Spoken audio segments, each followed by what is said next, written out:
Welcome, everybody, boys and girls, to this new video lecture, this special opportunity in which you can learn from true real world performers.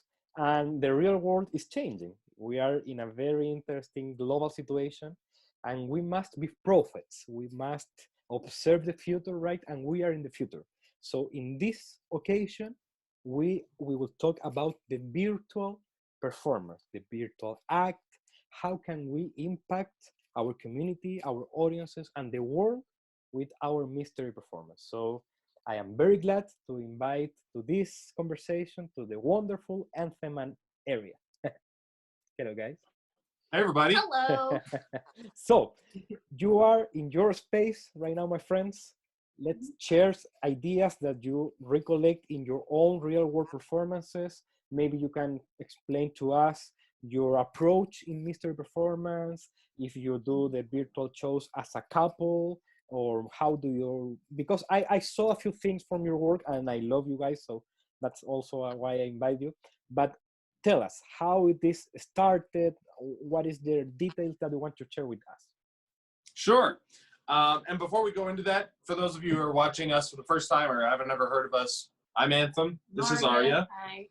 We are like a mental duo, like a telepathy duo. We also do a little bit of music and magic as well. But our main focus is in psychic entertainment, stuff like that. And we've been doing it together for 6 years. It's been great 6 years. Yay! Boom. Woohoo! However, things have been changing, haven't they, Pablo? And we're left in this new kind of theater, this new kind of stage, the virtual stage. Yeah. And it's funny because we had already been thinking about this for a long time. Yeah. We had approached people like Jeff McBride a year and a half ago saying like, hey, how can we do virtual events, webinars and stuff? And nobody was quite grasping what we were trying to talk about. Yeah. And yet now here we all are, right? So we had an idea of how we wanted to do this, but as soon as, of course, all this happened, it was time to put our nose to the grindstone and figure it out. We are going to go over the most important things and how we actually got there and how we structured it.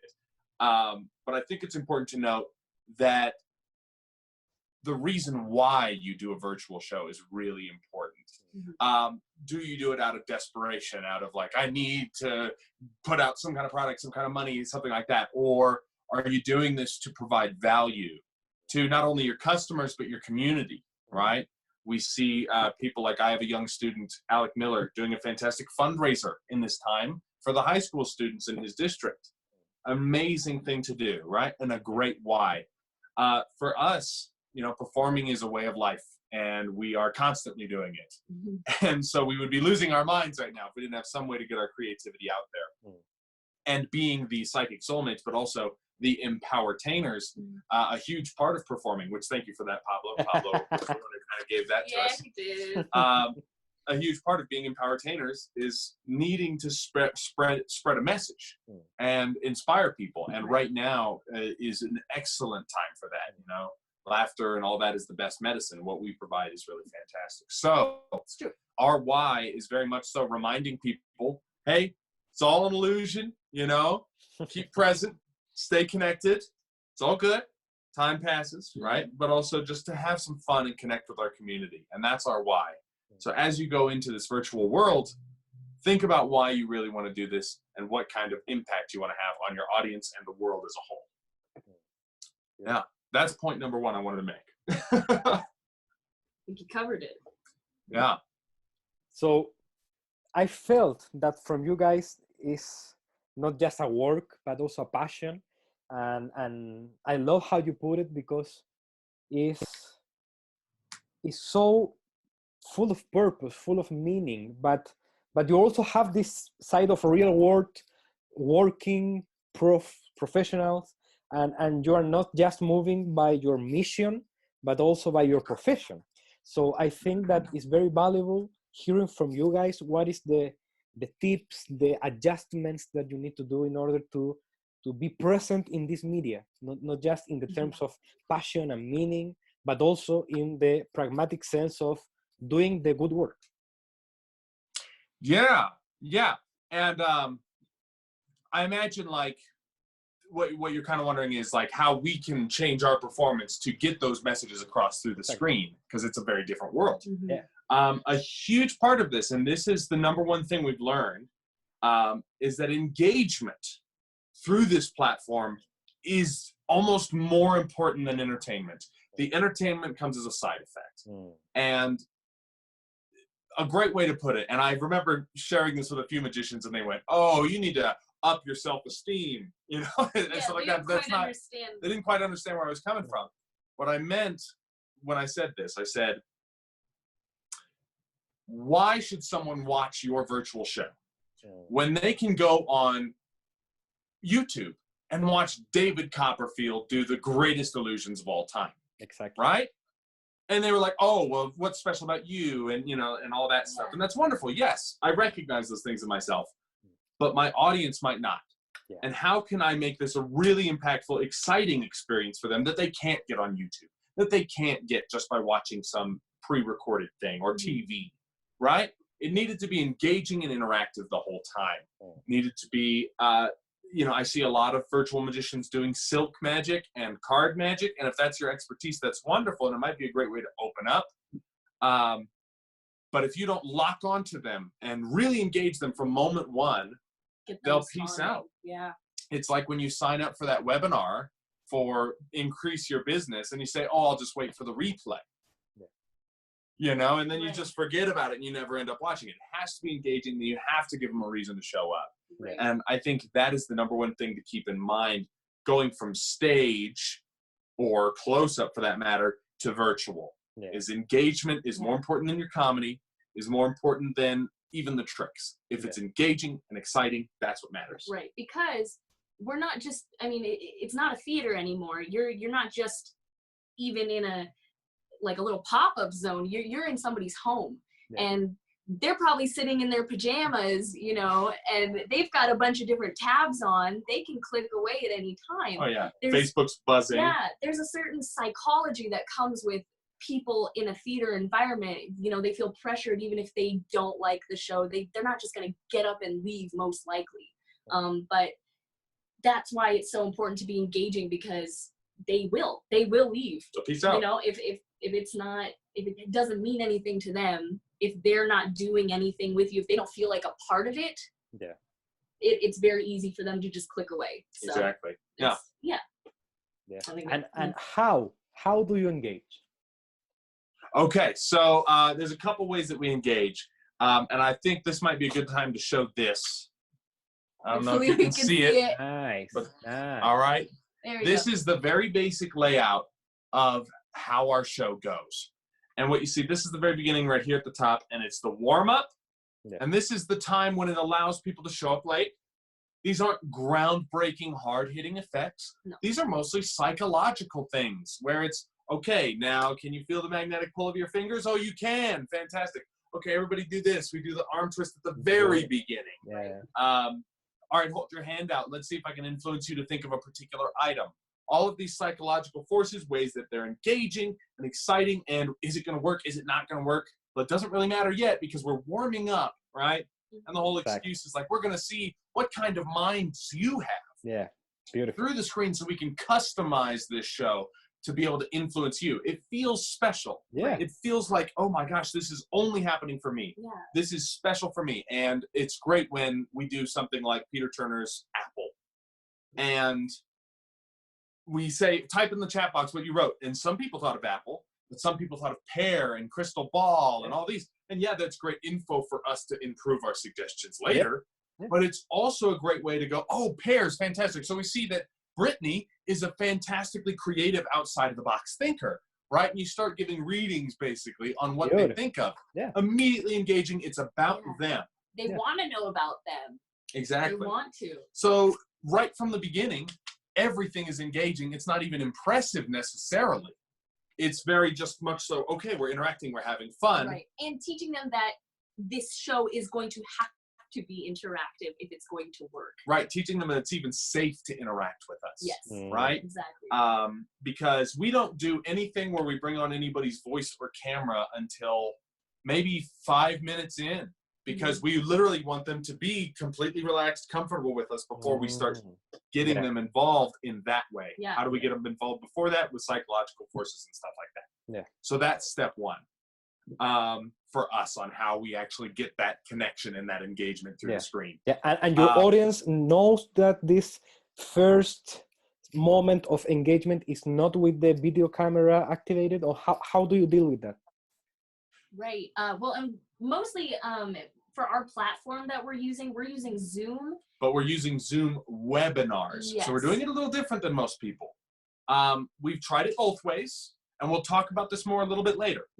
But the having everybody's camera up was very distracting, not only for us, but we felt for the audience members themselves. They're constantly looking at themselves and then back at us and then us, back at us. They're very self-conscious, and now everybody's watching each other. Right. Sometimes they miss parts of the show because of that. So that's Exactly. why we didn't like everybody's camera. So we went with the webinar where it's just a chat box. And it's audio. And that's the two things. So we interact with the psychological forces with chat box. Mm-hmm. What did you think? Oh, type it in and now press send. Oh, well, amazing. I was trying to send you an apple and all that. When it's something like in that warm-up section, we also kind of show 2 tricks that we're going to teach at the end. The vanishing salt shaker through the table thing and a key card trick. And it's building intrigue. Of course, everyone wants to know, oh, we're going to learn these tricks. Oh, those are fun. Oh, that builds intrigue and excitement because now it's something that's going to immediately trans over to them when we teach it at the end of the show. But it also, during the card trick, we just bring somebody's microphone up. We just say, hey there, Michelle, can you hear us? Oh, yeah, you can hear us. Well, great, we can hear you. Right? And it's just audio. Now, how do you get that applause? Because when you don't have the camera, you don't get their face going, right? You find a way to go, if I get this right, then make a whole bunch of noise on the camera so that everybody watching knows, right? Just change the medium through which they express themselves. Right. And they also have little buttons at the bottom where they can like clap or raise their hands. So I say, give them some virtual love, and people like to press the button. Exactly. It shows that people are engaged, they like it. And one tip that I can give to our audience in this video is that we need to, even though we don't like it, we can learn. Personally, I don't like TikTok, for example, right? And I tried, and I am still learning. Maybe in the future I will be. I feel like very old, but we need to learn. We need to be open. And there's another platform that's called Twitch for gaming, right? And in Twitch, the interaction in the chat is crazy. People typing everything. And recently my wife saw a webinar and the chat section was full of text and people love to interact in there, right? So we can also apply that strategy in our performances. And how can we manage our chats in order to, as you said, please comment what was your word, or what do you visualize in your hand, right? Exactly, yeah. And that's, you got to make them engage in that way. And you're right about Twitch. The chat boxes are insane. Yeah. They're scrolling by hundreds of comments every minute, and you definitely want to kind of try and catch that excitement, energy when you're performing. I think what's nice to think about as well is when people watch your show in a stage setting, they don't really have any voice most of the time. They can't say, oh, hey, I think this about the show. They can't. But in this situation, they can. And you should absolutely acknowledge it. You should make them feel a little bit heard. You hit the end of that last effect and you say, oh, what do they say in the chat box? Oh, this, and this. Oh, fantastic. Oh, we're going to comment on it. We're going to be human with you and acknowledge your existence right now. And so it's a fantastic way to make people feel connected in the situation. It's a powerful tool.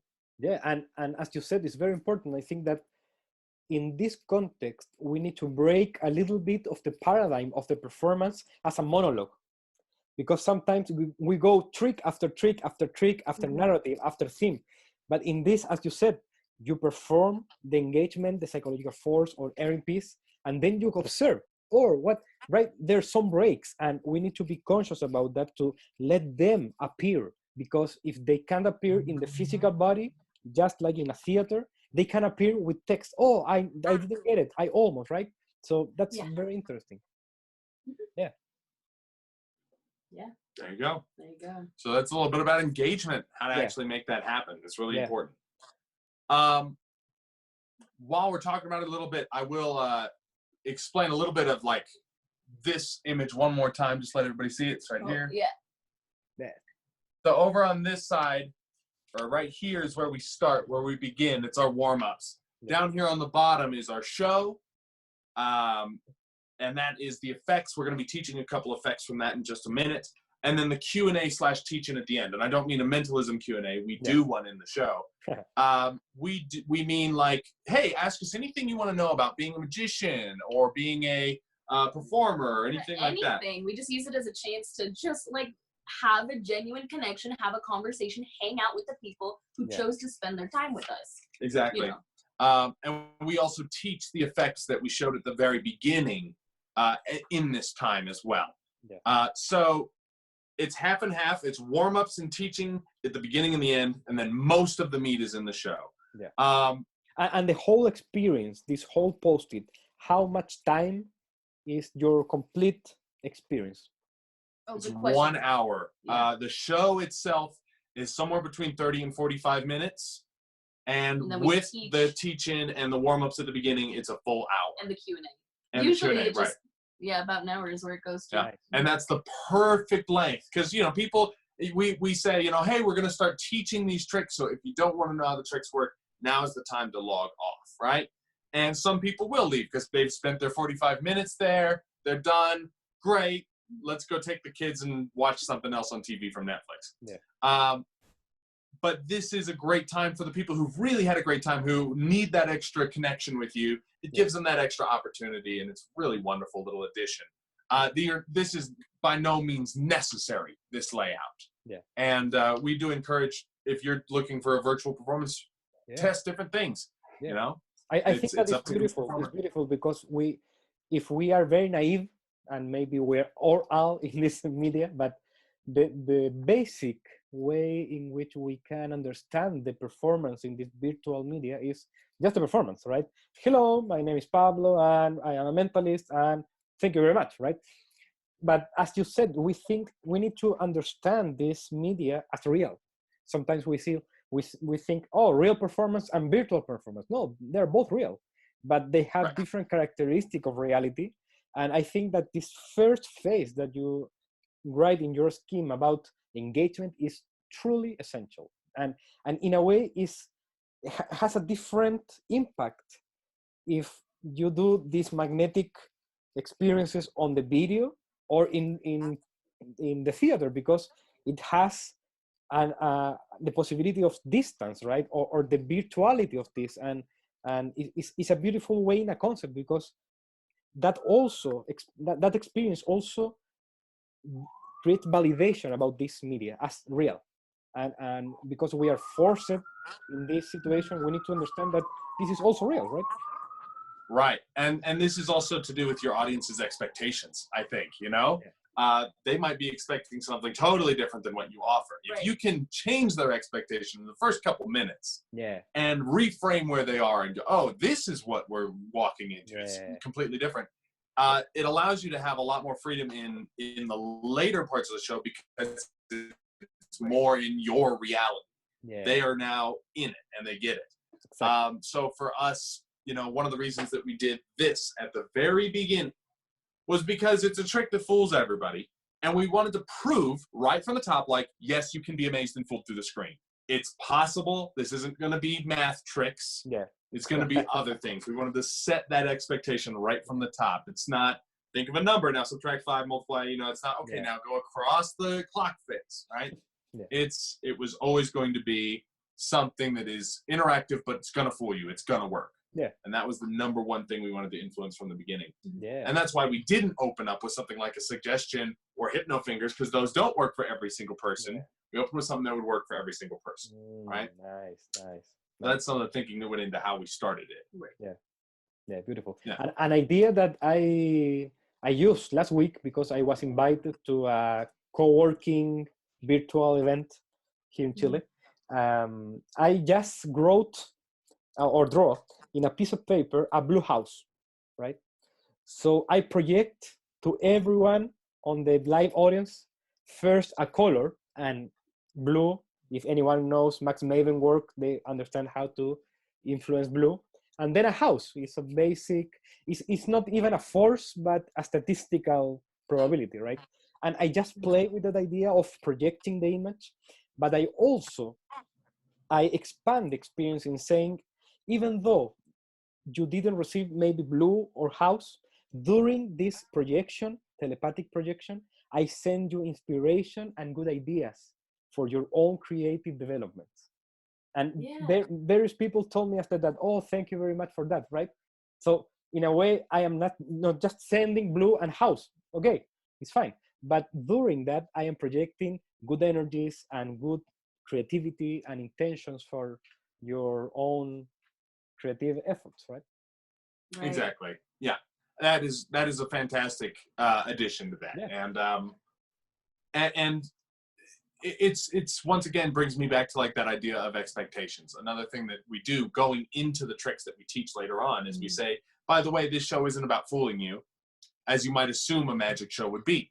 The show is about connecting and having a great time. Beautiful. And we make it that plain and that simple right at the beginning, because if some of the tricks don't fool them, it's okay. They had fun. They interacted with us. Exactly. And we don't put pressure on the tricks to be some big production. Yeah. You know, that is kind of a part of it. Yeah. Yeah. In psychology, we understand that framing is a key aspect in any interaction, especially, for example, in psychotherapy. We need to frame the expectation. So the client, or in our case, the participant and the audience, understand what they can expect. And the framing is essential. And as you said, this is not about fooling. And the subtext for that is, if you want to observe the fooling aspect, you will miss the point. And you can if you want, but you will miss the point, because this is, as you said, about connection. And because I saw you performing, I know that you care in a genuine manner about connection. It's not just a theme that you are saying from your mouth.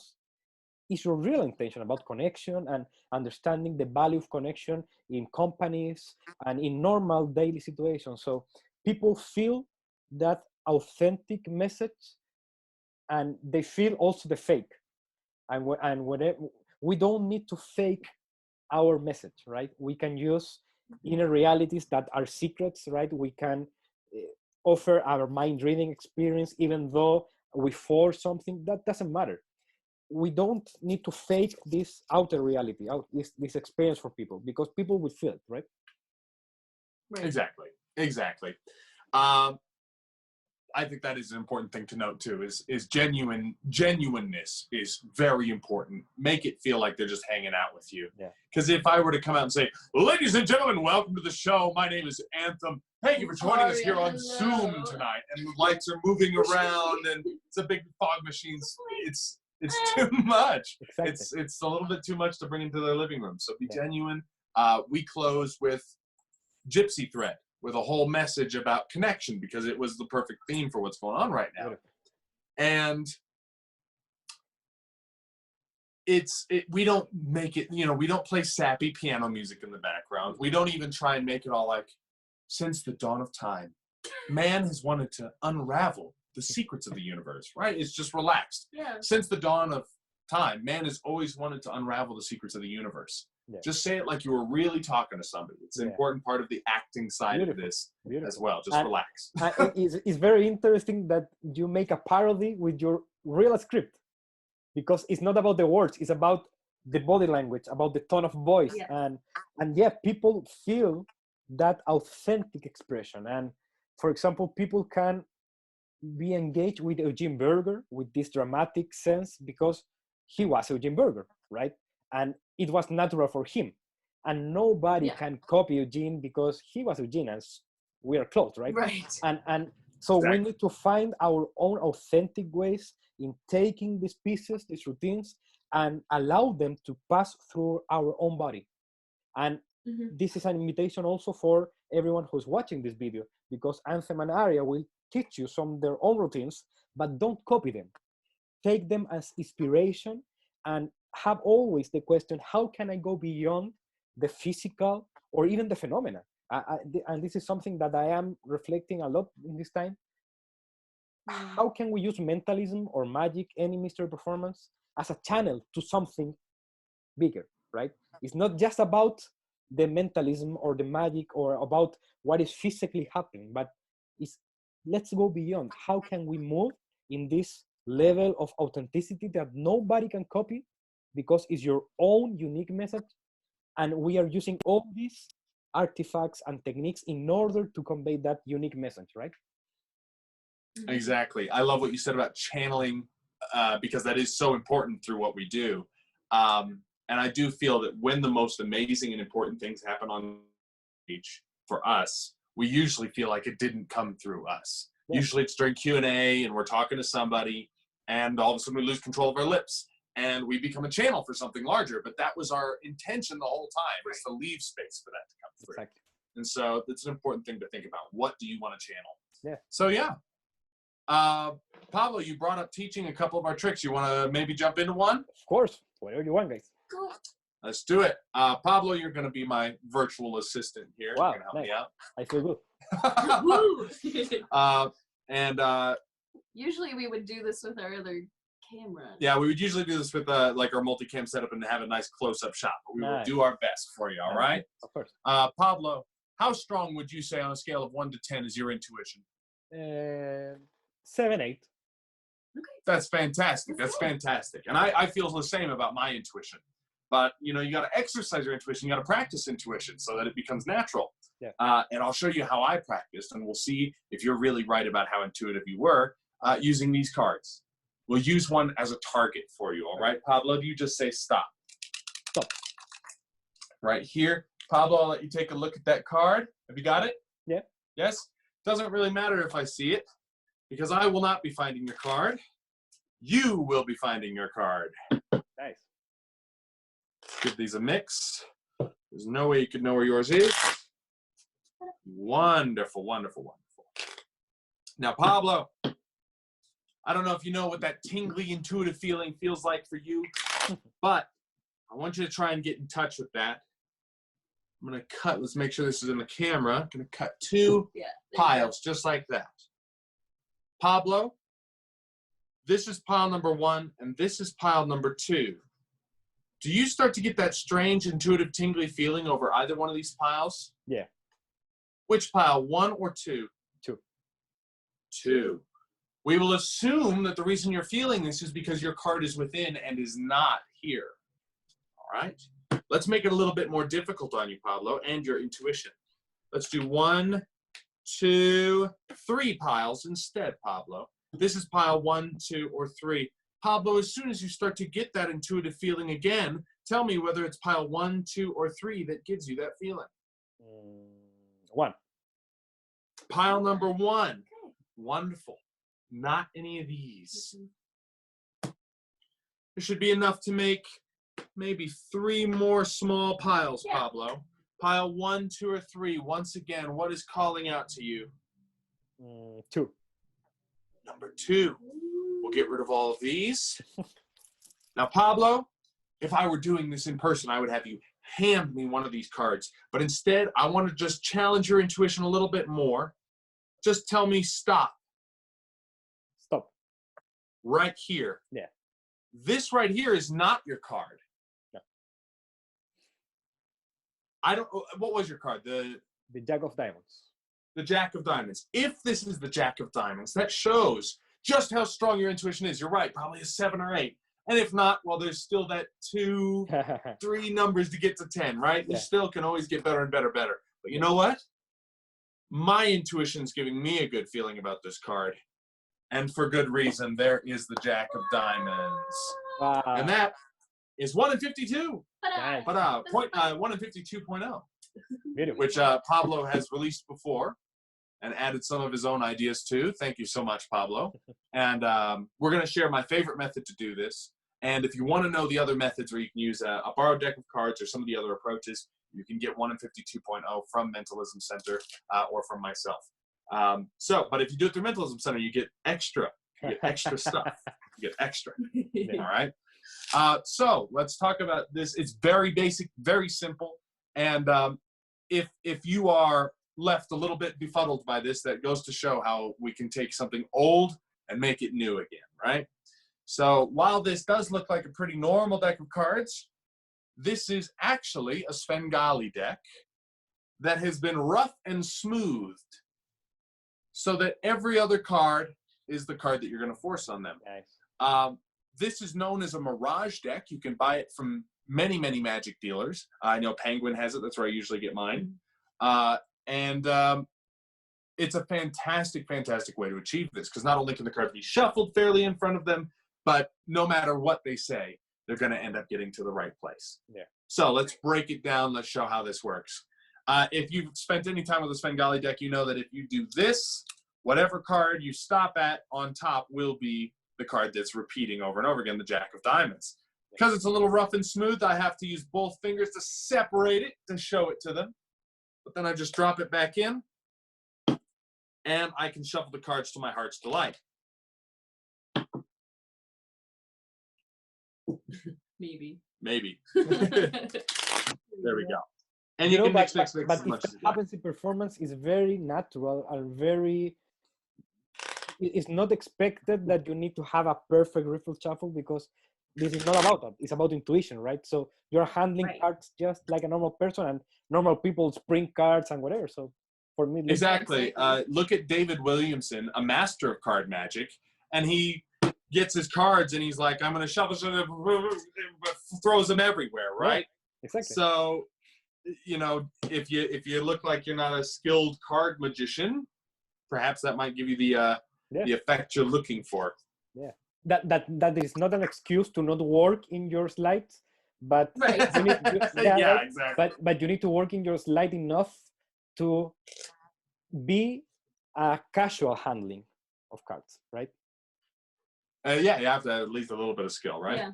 Yeah. So you give them a mix. It really doesn't matter at this point, because every time you cut the cards, the card on top and every other card will be theirs. Yeah. So it's important that you pull up like this so that you separate the cards by twos to cut the piles. Yeah. Whatever pile they say yes on, you can show the other pile and put it away. Beautiful. You just keep doing it. And you just do it until this part basically works itself.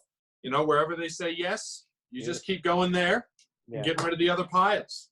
At some point, you'll get to this point where you have 1, 2, 3 kind of piles with 2 cards in them. It's usually where we end up. They say stop over one of the piles, or they tell us this pile. We don't show these, obviously, because they will see their card. Right.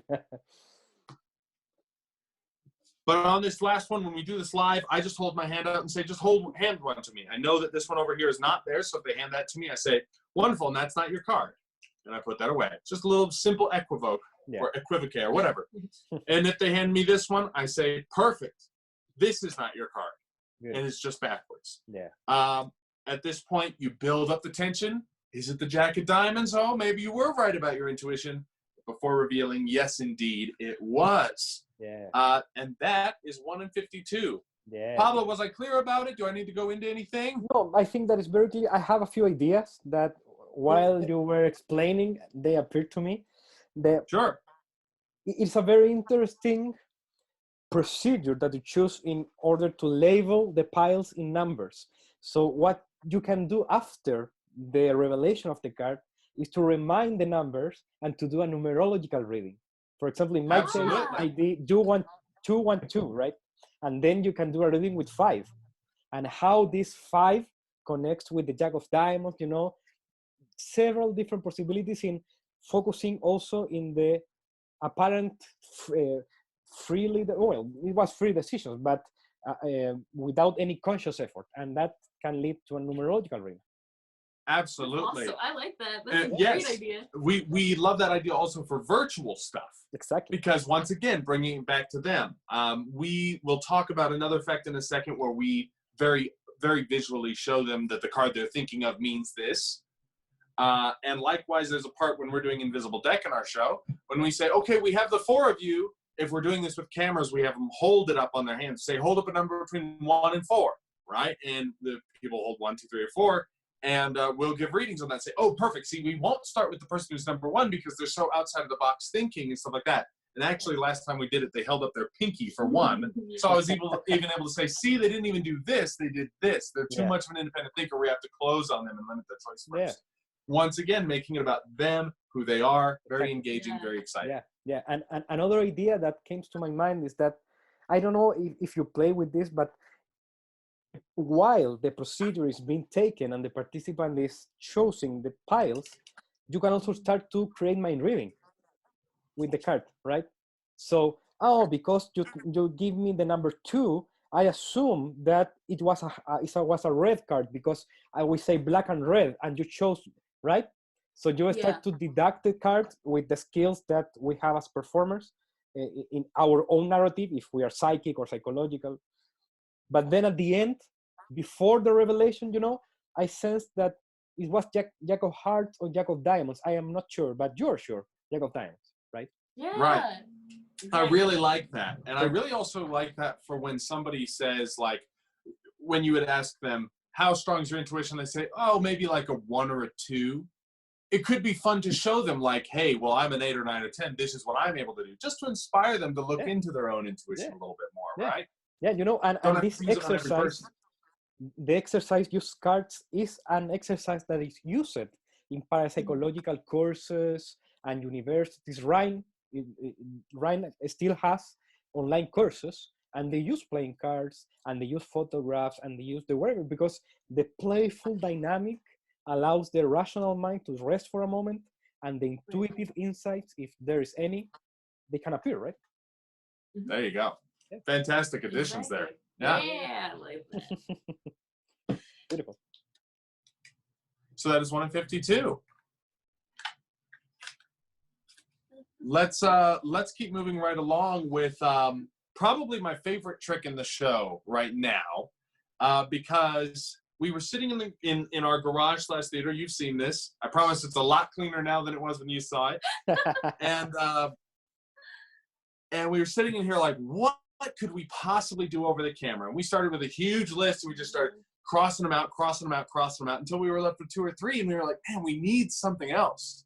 We need one more thing that's highly interactive. And I wanted to do the thing where you show the cards, and then you take one away, and then their card is gone. I got it. But I wanted to do it a little bit differently.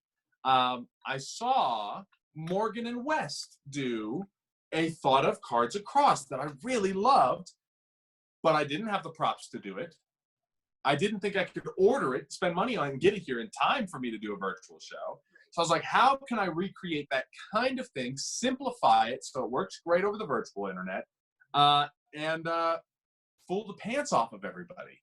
And this is what we ended up with. Yeah. All ready? I think we've got, yes. Yeah, all right. Okay. It's so weird because we usually do it on different cameras. Okay. I have here, make sure everybody can see it. I might have to stand up. Yep. I have 6 cards. Yeah. I'd like you to just think of one of these cards, get it locked into your mind. Okay. Each of these cards has a specific meaning for you. Wonderful. Now, over here on this side, I want you to see that I have 6 more cards. 1, 2, 3, 4, 5, 6, and they're different cards. Yes, but this is where the magic happens. Imagine that the card that you were just thinking of, that you just got locked into your mind, imagine that I am taking that card out of my deck, and I'm magically putting it into Anthem's deck. Ooh. If that really happened, if it wasn't just imagination, if it was really magic, then you should only have 5 cards in your hand. Well, let's see. That's 1, 2, 3, 4, and 5. And your card is gone, isn't it, Pablo? Here, get a little closer. Yeah. And if that's really gone there, then that must mean that your card really is over here.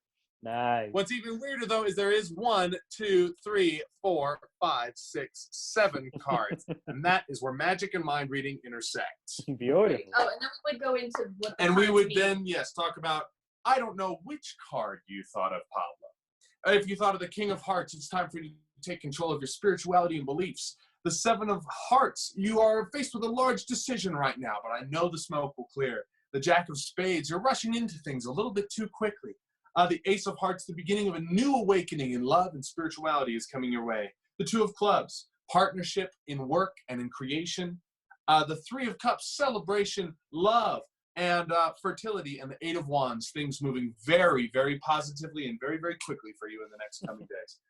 And then we close on that. Obviously, we can talk about what's happening here if you don't know, so that you see that everybody gets a reading, and that it doesn't matter what card they think of. Exactly. If you don't know this method, which is Beautiful. unlikely, but I can't wait to share it with you. So the basic principle is that if we were doing this online in like a GIF or a video, like as it's usually done, there'd be 10 cards come across the screen, and then they show the backs, they take one away, and turn them back, and yours is gone. What's actually happened is that all of the cards are different, but just different enough that you don't notice, right? Yeah. So the Two of Spades has now been replaced with the Two of Clubs or the Two of Hearts, right? Yeah. The Eight of Diamonds has been replaced with the Eight of Hearts, or whatever.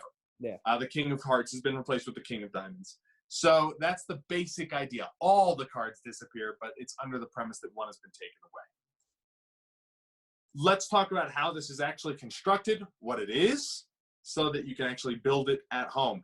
Before we do, Pablo, is there anything about this kind of premise that you know or want to share or anything? The after reaction, creative reaction, is that the reading that you gave at the end is not just a beautiful addition in terms of the mystery, but even works as part of the methodology, because I felt that you really transposed my thought of card into the other pile, because you give me the reading, and it felt like it was the card, because I identify myself with the reading. And I never saw that. I don't know if the original one that in which you, when influenced, used the reading. Say that one more time, Pablo. The routine that you got inspired with the couples, right? Used the reading.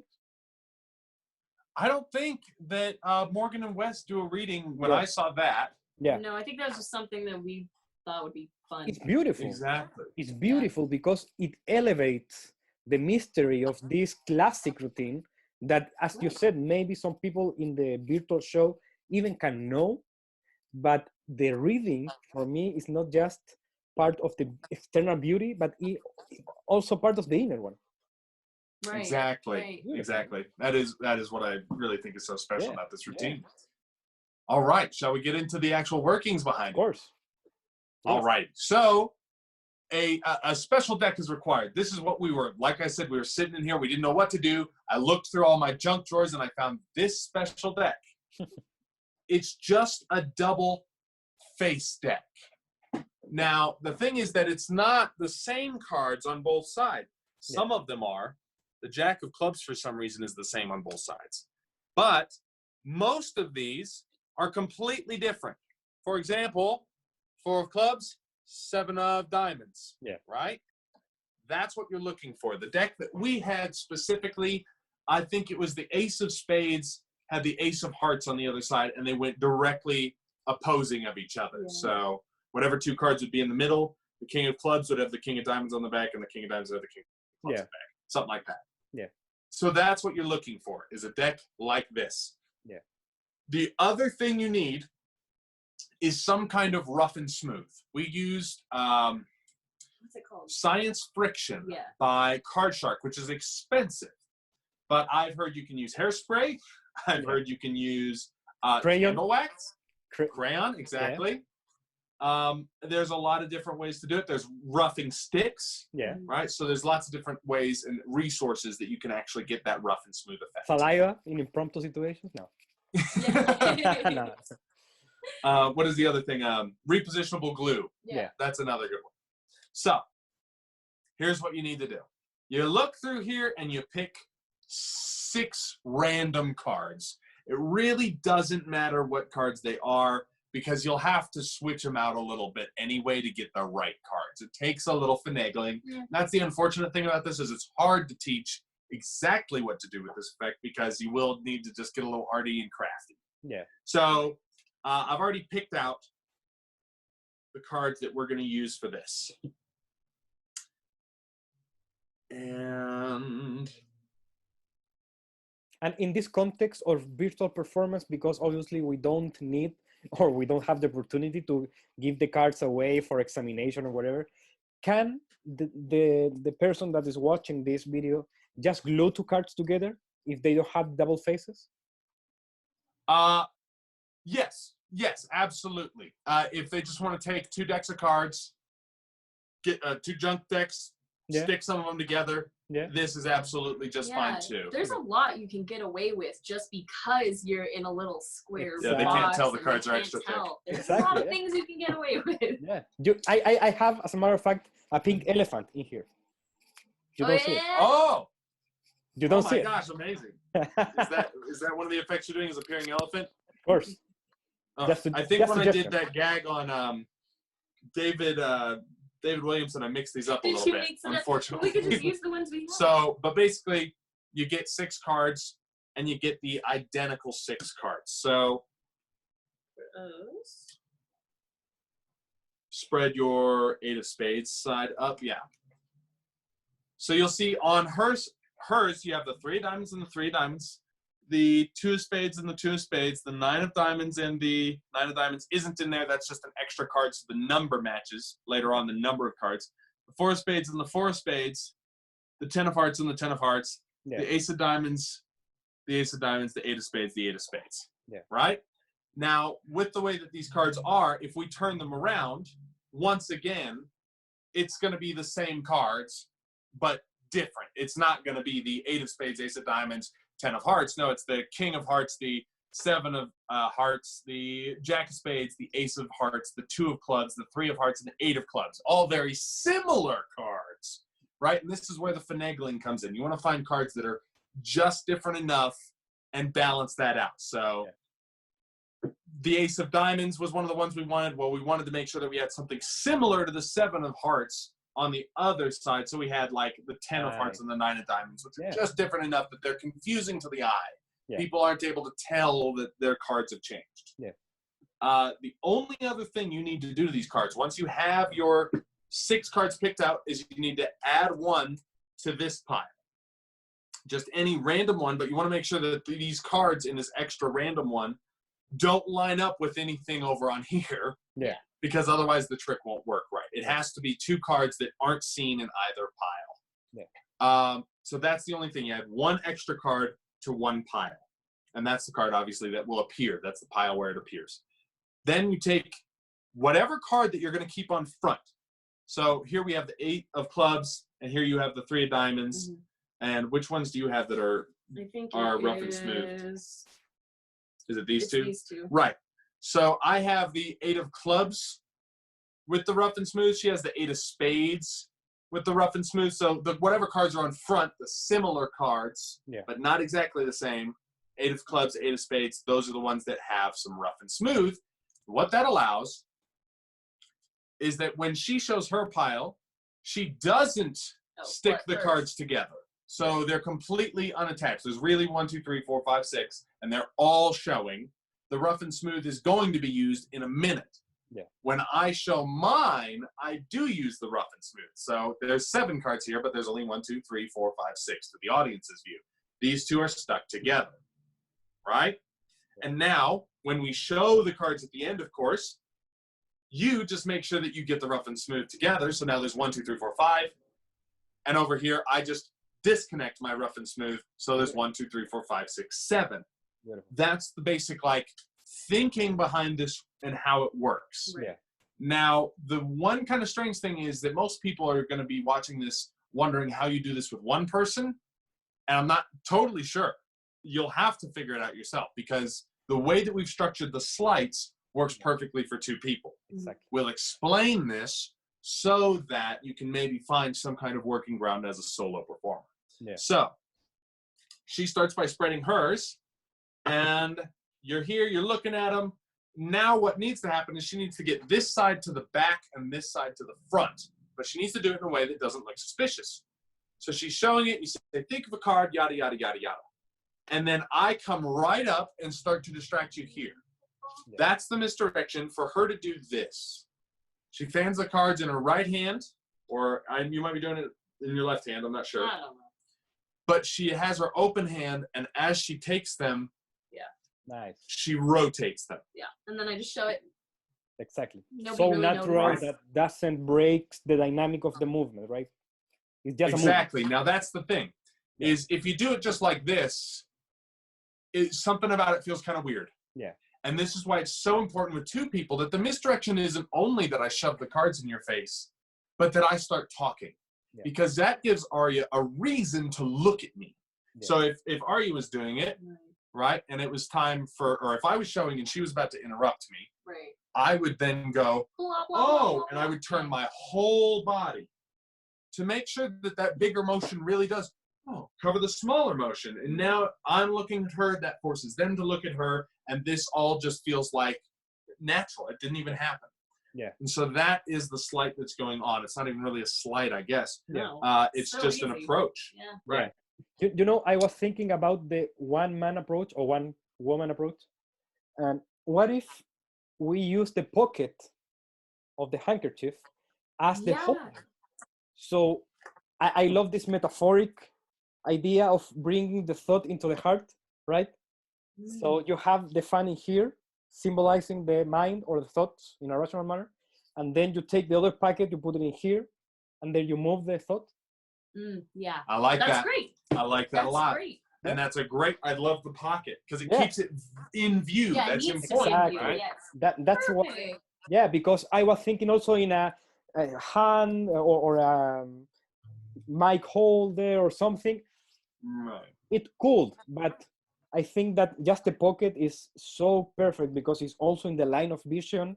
It uses their own resources that you have, right? And it works in that metaphoric sense. Yeah. Exactly. Once again, bringing us back to one of the challenges of the virtual world, being able to show everything. So, for example, when we do Invisible Deck, we have it in a jar. Exactly. So that it can sit there and everyone can see it. And when it gets pulled out, they know it's not getting switched, right? So important. I like the idea of the pocket. That's probably the best idea for that. Yeah. Yeah. So that is that effect. I know it's a little bit weird to teach, and I hope it was clear. Pablo, is there any questions or any clarity that I should provide? I think that is very clear. And obviously this principle is very old, but we can't assume that everyone knows it. But your description was very clear.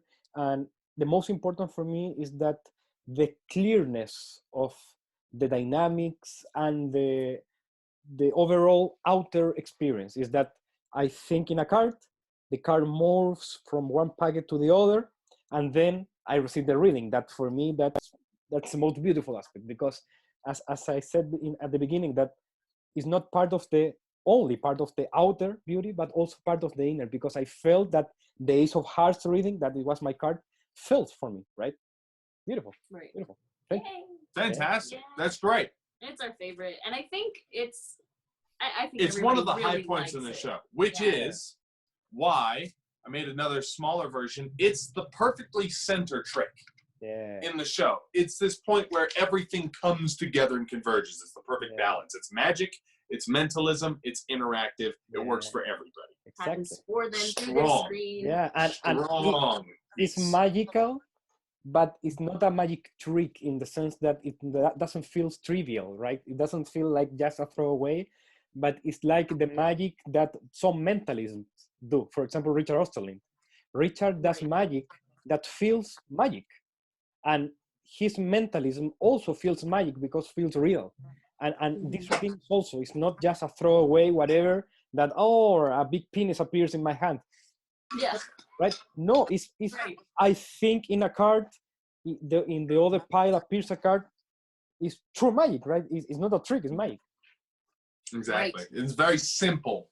There's nothing to see. It's very simple. I love that. Yeah. We have one last effect to teach, Pablo. Shall we jump into it? Let's go. Let's go. All right. So a little bit of preface getting into this. We were thinking about, what trick could be really good mind-reading stuff. And we did a simple one ahead where we used an anagram to figure out someone's zodiac sign. And then we went, we'll come back to you later. Just to look great. And yeah, we had all the pieces of paper in the bowl and we opened them up and we read it. I was like, man, this routine's taking way too long for the virtual world. There's so much stuff going on. It's back and forth and back and forth. Yeah, and the people during the show thought that it was just like a weird, like we weren't getting anything right, that there were weird technical difficulties. Because that is the thing about one ahead, is when it's live, it's great to add a little thing that's off. Like, your dog's name was Biff. I wrote Buff. Oh, how close is that? But when you do that over the virtual world, It's weird. there's a different reaction. Yeah. There's this reaction of like, oh, that's nice. And Yeah. I don't know what it is, but the rest of the audience isn't able to get caught up in the excitement. And so you want to get it perfectly right on. So we learned all these things about this routine, and I was like, how can we give it that extra 10, 15%? There's already been an effect that we've been doing close-up for a while now, an unwritten Q&A. And we thought, you know, it would work digitally. Let's give it a shot. We tried it out a couple times now. We did it the other night for the Denver Center of the Performing Arts and Venues, and it was such a better effect. It fit in perfectly, but it still achieved the exact same result. My mom said it was cool. That's right. Your mom has seen every show. Yeah, she's been to every show. So as like a person, like a muggle, a normal person watching it, she tells us all the weird things. So She far preferred this routine. if you can get your mom on your virtual show, that's Yeah, always a good energy. Like that, yeah. Nice. So Pablo, I'm going to have you play 2 people for this. Of course, All I right. can do that. I can do that. I know you can. You can. And you can do this for 3 people. You can technically do it for 4 or 5, but it gets a little bit too long. Yeah. So 3 is a really great number. For explanation purposes, I'm going to do it with 2, and we'll explain it with 3 so that you get the full breadth and width of what's going on. All righty. Pablo, you've seen how we interpreted those cards in that last routine where we were able to tell you what each one meant. The idea of being able to interpret signs and symbols is one of the most important things in a mentalist's arsenal. And so how we learned to do this was through a deck of cards. Each one of these cards has a deep-rooted message. We want to see if those messages speak out to you. Mm-hmm. Aria's really good at reading cards, but I'm good at sensing a little bit more of the underlying details of what's going on. So we'll use our powers combined to give you some amazing experiences. Pablo, I want you to make this an intuitive choice. I'm going to dribble the cards down like this. You call out stop whenever you'd like, okay? Stop. Right here, what have we got? The 8 of clubs. Ooh. Fantastic. What do you see when you see the 8 of clubs? Well, when I think of the number 8, I think of creativity. I think of the infinity sign and the infinite nature of our own creativity. Ah, there we go. So it's a very meaningful spiritual number. That's usually what I see. That's right. I also think it has a lot to do with things speeding up and Yes. getting going. But I sense something else too. Pablo, is there any way that you could think about some kind of important detail, like the name of somebody in your life that's really dear to you? Can you do that for me? Yeah. Okay, fantastic. I'm going to see if I can pick up on that. Okay.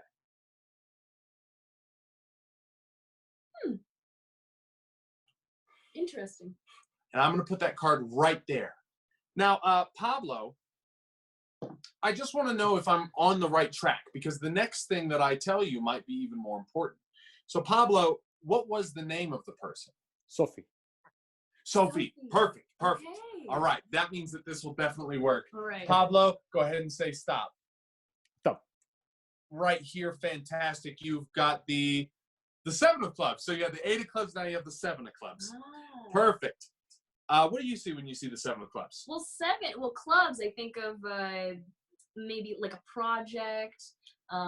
Clubs are creative, but it's more about like hard work.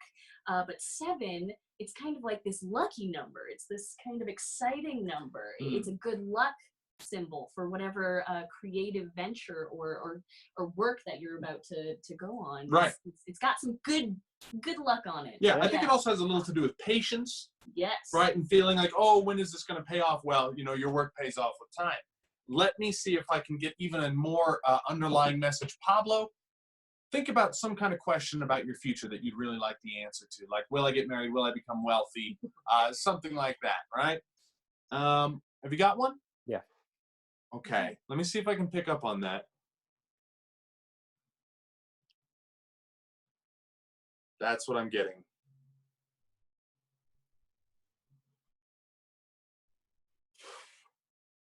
Yes, that is my message for you. There we go. Now, Pablo, if this really worked, you picked that 8 of clubs, that card all about speed and stuff, and you thought of the name of someone important to you, and that was Sophie.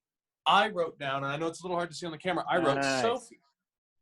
Beautiful. And I don't know what your question was, and I won't ask you so you can keep it private in front of all these people on Zoom. But I saw the word yes, which always means things are going to come to a positive end, and soon, which means it'll be happening for you very soon. Hopefully. So there's a message just for you, Pablo. Everybody give him some virtual applause. Beautiful. So that is how we would do this effect for 2 people. And usually when we do this, we do it for 3 people. Yeah. One person thinks of a childhood pet. One person thinks of the name of someone dear. One person thinks of a question. Yeah, nice. All righty. Very simple.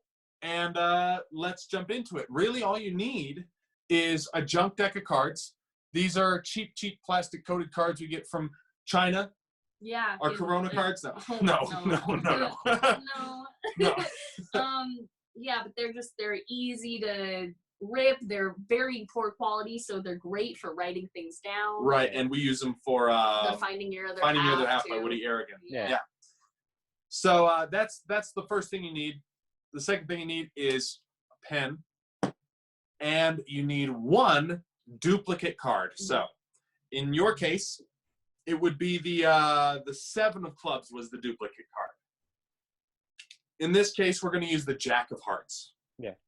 You need 1 Jack of Hearts on the bottom, 1 Jack of Hearts on the top. And that is your whole setup. That's everything.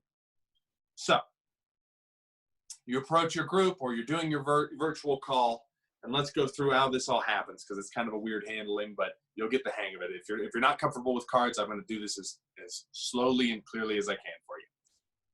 The first card is selected completely free. You dribble down. Now here's the thing. This card's in the middle, and you have to get it on top of the duplicate card that is on the top of the deck. So what I do is I just turn the card they selected over, the King of Hearts, and I put everything underneath it. There's certainly other ways to do it. You can go through and say, oh, take that one out and put it right on top for me. Oh, the King of Hearts. There's other ways to do this, of course, but the way that works best for Zoom, in my opinion, is to dribble down, turn it over, and put that one on top. Yeah. Oh, the King of Hearts. What does the King of Hearts mean, Aria? As I'm talking to Aria and she explains it, what I do is I get a double lift. All right? And there's my duplicate Jack of Hearts right underneath my King of Hearts that they just picked, ready to go. As she's talking, I'm just casually holding the card. I take it, I gesture with it a little bit, and now I have to get it flipped over so that I can write on the Jack of Hearts, because I'm going to get 1 ahead. Yeah. So I simply, with my hand holding the deck, turn the deck towards the table so the back of my hand is facing the ceiling, and I take the card, and now the card will naturally flip over as I go to write on it. So, as just to be clear, oh, the King of Hearts, that means this and this and this and this. What I always think of is this and this, and now I've just done it. I've just flipped it over. It's the Jack of Hearts. Pablo, do I need to do that closer to the camera to make it clearer? Do it. Yeah. For me, it's very clear. Yeah. But yeah, do it. Okay. Oops. Triple lift. Here we go. So, they've just picked that King of Hearts. Oh, we talk about it. We talk about it. This hand goes under like this, just turns and takes the card. Yeah. So that now the Jack of Hearts will be there. Yeah. Nobody's ever called me out on that or noticed, like, of course, I'd be writing on the back of the card. No. It's just never happened. Yeah. Because they're too busy listening to what I'm saying the card means, right? Yeah. Using the reading as misdirection. Yeah. On this card, this will be the card that our question asker gets. And I simply write, yes. Soon. Now, you can, of course, also do this where all 3 people think of a question. Yeah. But we wanted to keep it just very different and variety and everything when we were doing this live for Zoom and everything. So we added 3 different things. So we write yes soon. The reason we write yes soon is that yes could mean anything, and it could be very impactful for somebody. Just to say yes, positivity is coming your way. Whenever I see the word yes, it just means positivity. It doesn't even mean yes to their answer or their question. It's yes, positive things are coming. And soon, because people always want to know when. Add that extra little touch. Maybe you want to do this with a picture instead. You can draw a pentacle with a heart in the middle and good health. And you can say you'll have good health in your wealth and relationships. And then you hit every bullet point of what they want to hear about, right? So anything that answers any question in a positive way is what you write there. You've just finished. You turn it over and you set it face down on the table. You then ask them, I want to make sure that I'm on the right track, because otherwise this will be a tremendous waste of time. What was the thing on your mind? Was it Sophie? Oh, fantastic, Sophie. You'll see exactly what I wrote in just a moment. Let's move on to our next person. And we're going to pretend we do this for 3 people this time. So with this person, you do the exact same thing, like a robot. You're doing the exact same thing. Oh, the 5 of Wands. Aria, what is the 5? Just got my double lift again. She's going to talk for a second, and I'm going to turn it over. Now the King of Hearts is there. What are we going to write? We're going to write Sophie, of course, because that's what the last person wrote, and that was their card, was Sophie. Yeah. We put that down. Fantastic. Tell me, what was your pet's name that you were thinking of, right? And they say, oh, it was Gidget. You say, fantastic, Gidget.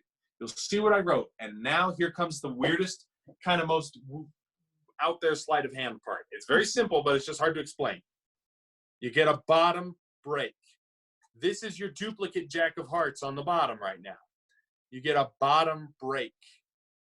There's other ways to do this, I'm sure. This is how I'm doing this. I swing off half of the deck.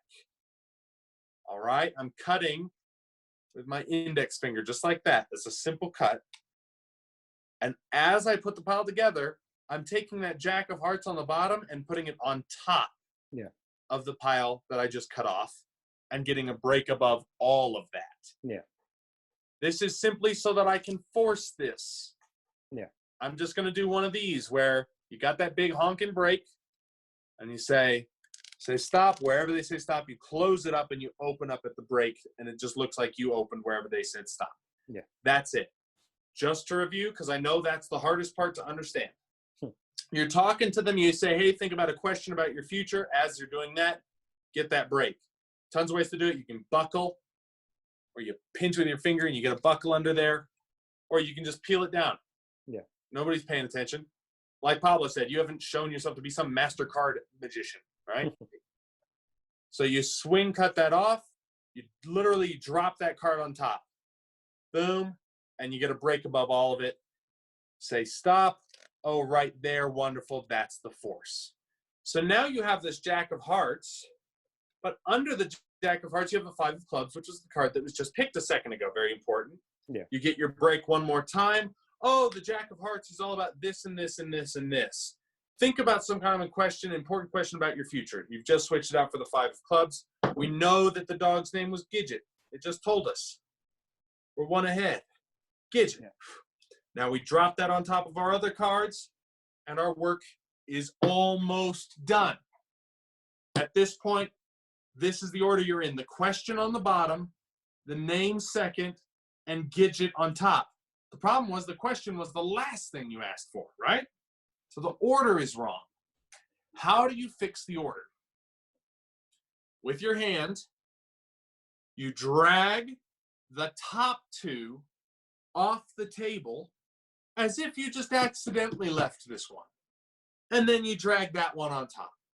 It feels so natural. And when you do it, it just feels like, oh, just some natural human mistake. Oh, boom. And now you can turn it over, and the first card beautifully displayed is Sophie. Boom, on the King of Hearts. Then we have the 5 of Clubs, and boom, it says Gidget. And then slowly we reveal, lastly, I don't know what your question was. I don't want to ask what your question was or expose it here on Zoom, right? There's already concerns about security on Zoom. Let's not make them feel more uncomfortable. We scoot this down. We show yes. And then soon. And that is 3 messages on 3 cards that they picked. And it's our little card reading Q&A thought reading virtual trick. Yeah. Beautiful. Ta-da. We call it the cards will tell. Yeah, beautiful. And for me, this routine can inspire everyone to understand what is the outer reality that you want to create with the cards, writing, the mind reading, revelations, doing the readings. But there's a whole plethora of possibilities in using the pocket, for example. So if anyone wants to explore the possibilities in using the pocket, they can put the cards into the pocket, and then adding palming and other strategies, you can just take the card without any need of switching or several different possibilities. Or using the back, for example. You did it on the face. They can use the back as well. They can use, Right. for example, not one ahead, but maybe a force, right? So many possibilities. For example, in the action of writing, yes, maybe, you can also do a symbol. Right. So it's not a response in a word language, but in a symbolic language. So you can show the symbol, and this symbol can mean something for you, for your subconscious, and you can contemplate the symbol for a moment and allow the symbol to talk to you. Okay, interesting. Exactly. And you can even see sometimes when I do this, we use symbols and pictures sometimes, right? So synchronicity, beautiful. Another idea that comes to mind is that you can send away after the performance the card with the written message. You're not wrong. That's a great idea. A letter, right? Something beautiful, because using postmail in this moment allows us to connect in a very vintage way, right? Because we are connected in a digital, beautiful, technological manner. We can't be connected in a physical level, but using letters and postmail and sending a prediction in advance, people receive the letter, right? Mm-hmm. Right. This was something a year and a half ago when we were first thinking about virtual magic. We were wondering, how can we mail stuff and make that all work? And this is probably also where some people got confused about what we were talking about. We were inspired by a magic show for the blind, where they strapped a box onto your leg. Yeah. And inside the box was all the props. We were thinking, how could we mail a box full of props to people to interact with, right? Yeah. So, once again, getting out of the reality of all this has to be digital. Doesn't all have to be digital or virtual. It can be whatever you need it to be. Yeah. That magician that does this show is my friend. It's Juan Esteban Varela. He's Chilean. Oh my gosh, so good. He's a genius. So good. Never forgot that. Yeah. Oh, yeah, that was great. So yeah, is there anything else? Like, those were great additions, Pablo. Is there anything else we should talk about this? Maybe where some of the inspiration for it came from, just to cover our resources and our what's the word for it? Our credits, right? The closest thing to this that I have found is Doc Hilford's Ritchie technique. One of my favorite unwritten Q&A ideas. It uses envelopes and cards. And if you'd rather go with that kind of route where you say, okay, this is envelope number 1, turn it over. In envelope number 1, I'm going to write this message. And then the numbered envelopes all match the end. Oh, that's another great way to do it. Yeah. For me, I liked the cards. I like the visual of them, and I like the compactness of them. And the readings. Exactly. Yeah. So Ritchie technique, obviously, this is a one-ahead based principle. If you're able to find anything very similar to this, please let me know. I'd love to know if there's something out there like it. Yeah. Talking about Doc Hilford, in a way, no, it's not even a reference, but maybe a source of inspiration. Doc Hilford's The Perfect Mental Club Act, in which he uses a deck of cards and Q&A. There's some similarities in the aesthetic of using playing cards, but yeah, obviously cartomancy is a classic concept, but in the addition of mind reading experience. And I think that in this particular piece that you offer, it's very important to understand this as a mind reading, not as a prediction, because as I felt it, is that you were reading my mind, right? And then for the second one, you were writing the answer for my question. But in the first one, it's about focusing, Sophie, right? Right, exactly. And how much can you sell that, right? That's important. Can you sell it? Can you get them to buy it? Yeah. And I think that in the media that we are using, it's very interesting to associate the virtual connection with the telepathic connection, because in a way, this is kind of accepted telepathy, right? This is magic. Absolutely. You are in the United States, I am in Chile, we are talking. 100 years ago, it's magic. So I think that this media is a very interesting metaphor in itself to offer the reality and the possibility of telepathy as something very human. Absolutely. And that is the kind of the funny thing, is we don't know if in 20, 50 years mind reading will be something that machines can do, right? Yeah. And so it's great to remember that any sufficiently advanced technology is indiscernible from magic. So, hey, don't compete against this technology. Use it Go and with it. honor the magic of that Ah, technology, right? Beautiful. So, yeah. Yeah. So that is a perfect lead-in to the technical aspects. How do you work with the cameras? Because I saw your trailer for your shows, and you have beautiful HD cameras and 2 angles, and you have clearly a theatrical understanding of the curtains, of the colors, of everything. So tell us about that aspects. That's right. Let's we thought really hard about like what is the right order to teach the sin. It's going to be lights, camera, action. Because Nice. that is really the direction it has to be. And along with camera, we're going to talk about audio. I'm also probably going to take the camera and give you a little bit of a tour of what we have set up here, so that you can get an idea on how to make it look great. We should talk about a little bit about your setting. You should definitely do this somewhere with a non-distracting background. Nice This background never changes. It never looks different. It's always static, right? A nice brick wall background, or maybe some nice looking shelves. If you have some nice looking shelves in your house, something simple. It's because we have seen a few people doing magic virtually, and while the show was fine, it's just that a lot of the time I was seeing people's like dirty bedrooms Or their unvacuumed floor. Yeah, or just very distracting things. So you don't have to have like a nice beautiful curtain or anything crazy, but just making sure that your background doesn't distract from what you're trying to give to people, because it's very distracting. Exactly. Yeah. And nowadays with Zoom and stuff, you can even green screen right in the program. Which doesn't look good. It doesn't always look good. If you have an actual green screen, it looks okay. Yeah, that's different. So that's another option. So make sure your setting looks nice and clean, simple, and non-distracting. It's very important. Distraction will kill your virtual show. Yes. So that's the first thing to remember, because obviously without that, the lighting doesn't matter. Right. Let's talk about how we do the lighting. It's called a 3-point lighting setup. And this is what is used in Hollywood when they shoot movies a lot of the time. So first of all, you see we have a big light here, and it's diffused with a umbrella. And you don't need to have a fancy film light like this at all.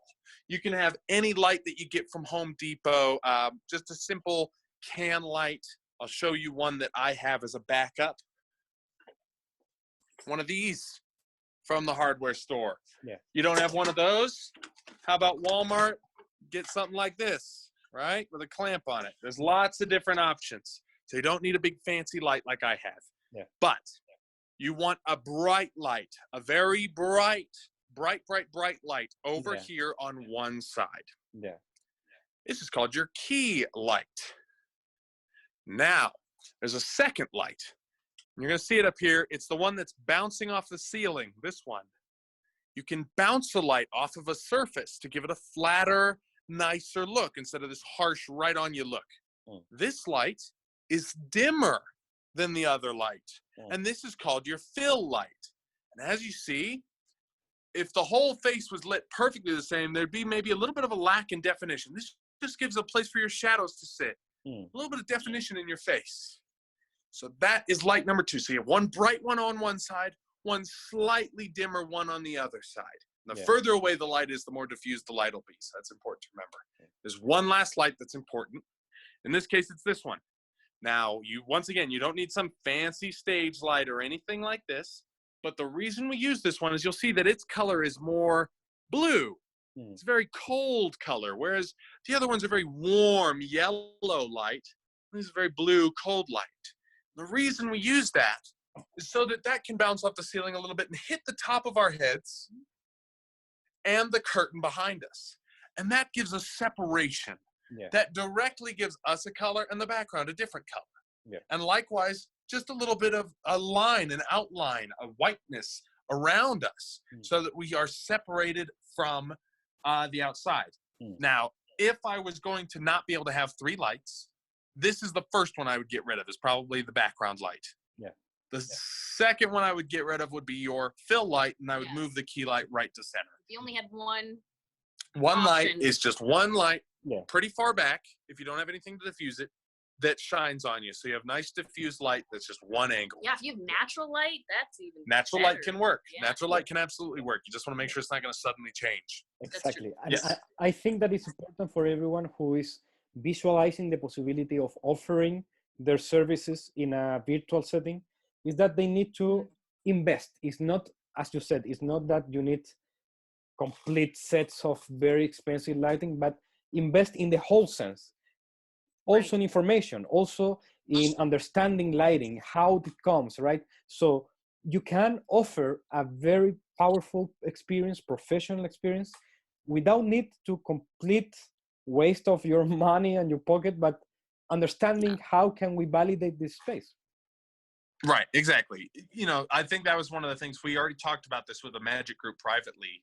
And everybody was like, ooh, that just sounds so expensive. Well, yeah, I bought these lights over years of saving. I have had these lights because I shoot my own products. Yeah. I perform in here. This is a theater, you know. I used to do shows in here. So I had this stuff. But before I had this stuff, guess what? I was using cam lights. I was using a lamp from my living room. Yeah. I didn't have nice lights. I had what I had. And that's kind of the thing. You'll hear this throughout this whole section of this little lecture. The best lighting in the world, the best camera in the world, the best microphone in the world is the one you have with you. Yeah. What you have. It doesn't matter that it's perfect. Go out and do it. Go out and make it, right? That's important. Yeah. So that's number one with lighting. It doesn't need to be perfect, but that's the tip on how to get that professional studio lighting look. So what about, that's lights. What about camera? Before we get to action, what about camera? So once again, we got kind of fancy schmancy because we already had the stuff to do this, but there's ways around it. I'll show you our fancy setup, and maybe it'll inspire you to get a little bit creative and get some ingenuity. Oh, See if there's a way to... I'm so sorry if you see our horribly. Yeah, there's going to be a little bit of mess over here because it's the non-zoom area, right? You'll see our garage door. All right, so here's camera number one. It's a DSLR. And here's camera number two. It's a little bit less than a DSLR. It's a prosumer camera is what they call it. Yeah. And this is the camera that focuses on our faces. And we use 90% of the show.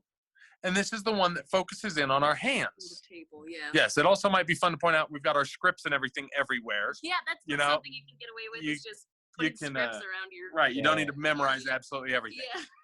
And we have two tripods. Now, we have these running with HDMI cables out. See this little dongle? It runs out, and it runs into this right here. This is an HDMI switcher. Yeah. Now, there's like very expensive ones, $800, $1,200, even $50,000 switchers. This is like $20 from Amazon. And it's just something you would use for your TV. It has a little button in the middle you press, and it switches it from this input to this input to this input and around. One of these is actually the output. Yeah. This output, now here's the thing. Unfortunately, HDMI, most computers can't understand it. So you need an interface to tell the computer what it is. And this is where you would drop some money if you wanted to actually get nice cameras. This is the most expensive and hardest part to find besides the actual cameras. It's called a video capture card. Yeah. This is the Blackmagic Ultra Studio Mini Recorder. There's one called Camlink, which I dare you to try and find. They are sold out hardcore. In fact, most webcams, last time I looked, were sold out. So this is probably going to be the hardest part, is the camera part for you if you haven't already got this stuff. So this goes with Thunderbolt into our computer, and our computer can understand it. How can I maybe do a multicam setup without all of this investment, Anthem, I hear you say? And it is possible. First of all, let me get you back up here. Yoink. Oh, maybe, yeah. Yeah, it mounts just right on top of our camera so we can have our backup. And we'll talk about we had technical difficulties at the beginning of this. We were already ready for our backup. So you can use, oddly enough, you can use the camera in your actual laptop or computer if you have one, or likewise any webcam as your main camera. Yeah. Doesn't matter if it's super high quality or perfect, just a camera that gets a good angle of you as a performer. Yeah. And it's very easy to get that when you're sitting down. We tried this standing up, and some people succeed with standing up. We've had a lot more success sitting down with it, just an extra detail. Then you have your phone on another tripod. and you call into the Skype call. Nice. That's all you have to do. And then you just have that one shooting your table. Yeah. And now you can just switch the camera through Zoom, say, oh, spotlight this video instead. Yeah. Right? And that allows you to have that multicam setup with 2 devices that you already have. Yeah. Nice. So that is for me, what I've seen is the cheapest and easiest way to do it. Some people are also suggesting a program called Epoch Cam. I tried it. I didn't like it. But what it allows you to do is connect your phone to your computer. And so it works as a wireless webcam. Nice. It is cool, Yeah. but it didn't work perfectly for me because the Wi-Fi in this garage and everything, it's not great. And so that just didn't work out for us. We went all out with the cameras on this one. We already had this stuff. I mean, this is thousands of dollars worth of equipment, unfortunately. Yeah. So most people aren't going to be able to have this as their access, as these nice cameras with a $2,000 lens on it. I mean, geez, you know, I had this stuff already, and people think that I just dropped all this to create the show. No, it was something I created over time. Yeah. If you don't have that time, use your phone. Use the camera that you have with you. It's the best camera in the world. Yeah, that's Do you very live with good. someone? Very good tip. Yeah. Borrow their phone, right? Yeah. So that is everything we have to say about camera. Is there any questions you have about that, Pablo, or Yeah. anything we should clear up? About the sound, you told me that you want to talk about the sound. I think that is crucial. Yeah. Right. Lights, camera, sound. So when we are doing our professional shows, we use wireless mics like these. Yep. These are, once again, something that we have over years of collecting equipment. We use these live on stage. We have over-the-ear versions. We have handheld microphone versions, which is what we usually use. Yeah, and that Sennheiser is a classic, right? Say that again? This Sennheiser. model, yeah, it's a classic for every sound engineer, for every geek. If they have that one, you are good. I trust this over Shure. Yeah. I'll say that any day. Yeah. I was on a huge stage with maybe, you know, I'm 6 foot tall, and the stage was 5 or 6 feet tall. So there was 10 feet between this microphone and the ground. Yeah. And I dropped it once from my hand all the way to the audience's level. And it has never had a problem, ever. You know, it's great microphones. But once again, an expensive investment, Sennheiser G3s. It's okay. You know, if you have this, fantastic. Some performers already have their microphone. Fantastic. What about if I don't have it? What can I do? Well, you can do what we did the last show. Right. In the last show, we were having some technical difficulties. We couldn't use these. We couldn't use these. Did we just use the... We just used the mic on the We just computer. used the built-in microphone, and it worked fine. It was fine. Could they maybe hear the fan a little bit? Or some of the Yeah, things maybe. going on, Might not have been as nice, but once again, the microphone you have with you is the best microphone in the world. Yeah. What else could you have done? Well, oddly enough, these kind of microphones, you can actually just plug that right into any headphone jack and use it as a microphone. Nice. Most of the time, it'll work just fine. Yeah. Problem there is you can't hear your audience members, so you need to have another device playing the audio. Yeah. Right? So it just creates another little like glitch there, a little bit of difficulty. What else can you do? You can do what Pablo's doing and have headphones on. It's not that unusual to have headphones on. Yeah. And if you're standing up or walking around, well, maybe you need to get something like this, which is just a headphone extender. Exactly. Right? And that's cheap off of Amazon. In my case, let me share, because for a virtual show, I will never use this, because this is just a conversation. I use it, but I have this very simple microphone for the lapel, right? And when I use my phone, I need an adapter, right? So it's very simple. This is very cheap. It's not the best, but it's very cheap. So there are various possibilities, but the key aspect, I think, that in terms of audio and visuals is that we can have great video, but if we had bad audio, kills. Not in reverse, right? Maybe we have not the best image, but if we have good sound, it's okay. So I think that we need to also observe with very, very, very careful priority the sound And obviously Absolutely. the best video quality, of course, but the sound is essential. Yes. Sound is super important. Imagine your favorite movie without any soundtrack or Exactly. without good audio, Yeah. and the movie loses its magic, right? Yeah. So yeah, audio is a huge consideration, and it is where a lot of like indie film productions even kind of fall short. Yeah. So it's definitely not easy. Yeah. There's one more option that we suggest, and then we're going to talk about how we do some of the actual connectivity of this. And that's to have just any microphone like this. We use a little bit nicer microphone on a stand over here that just sits here. It sits here just out of camera and picks up our voices.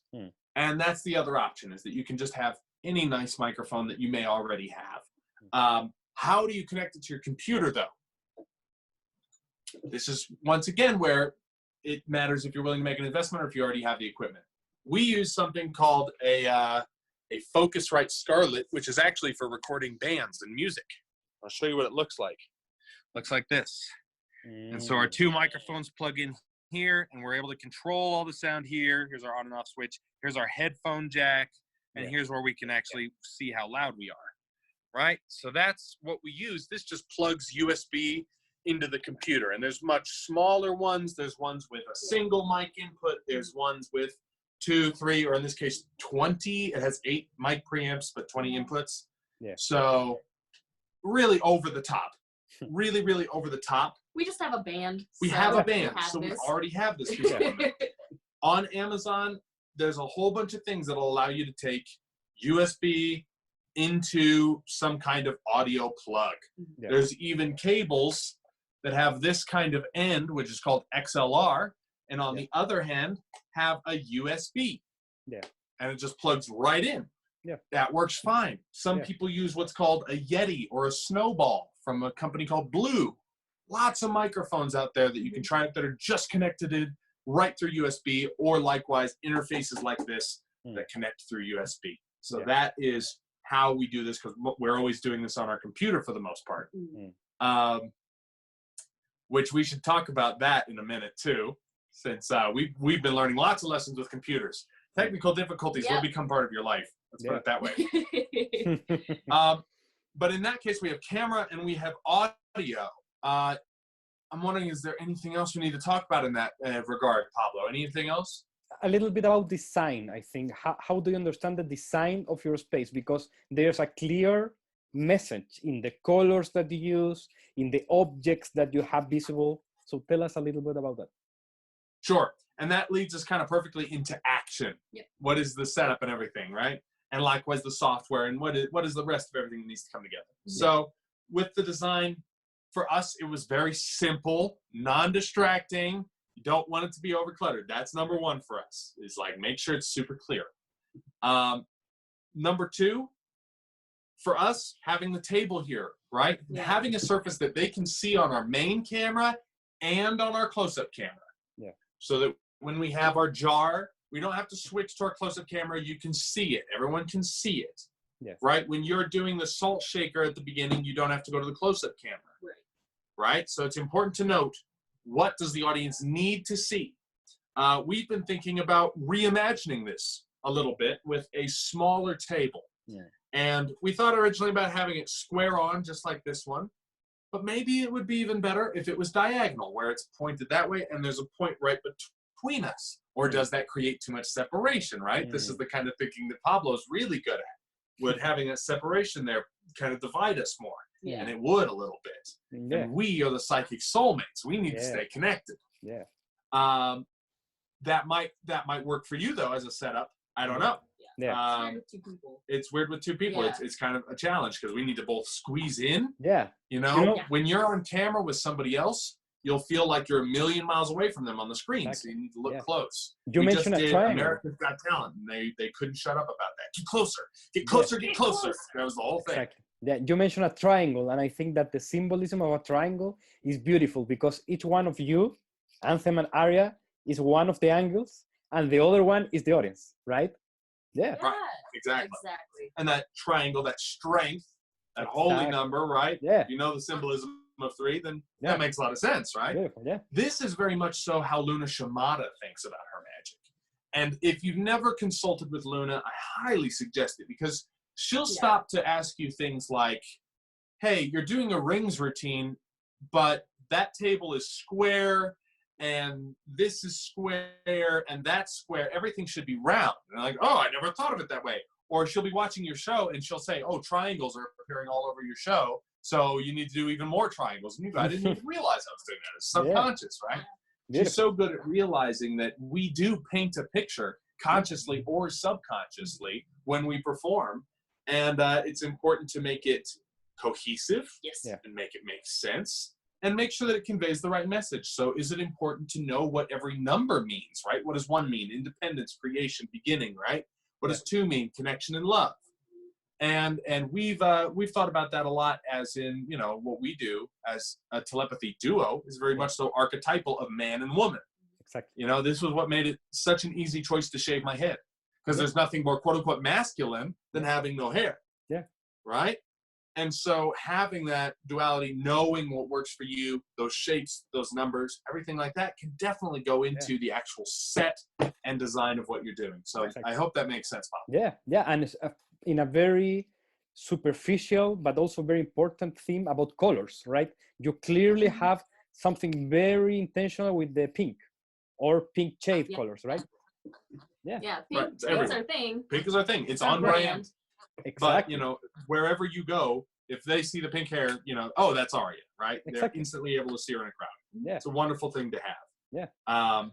And obviously, as you're sitting there, you'll notice it's very pink behind me. This curtain is not very pink. It's actually dark red. Yeah. But we've lit it in such a way that it looks very pink. But it also, we have to be careful that it doesn't just look like a giant pink, and you can't see my hair, you can't see, you know. And this is important why I'm not wearing any pink.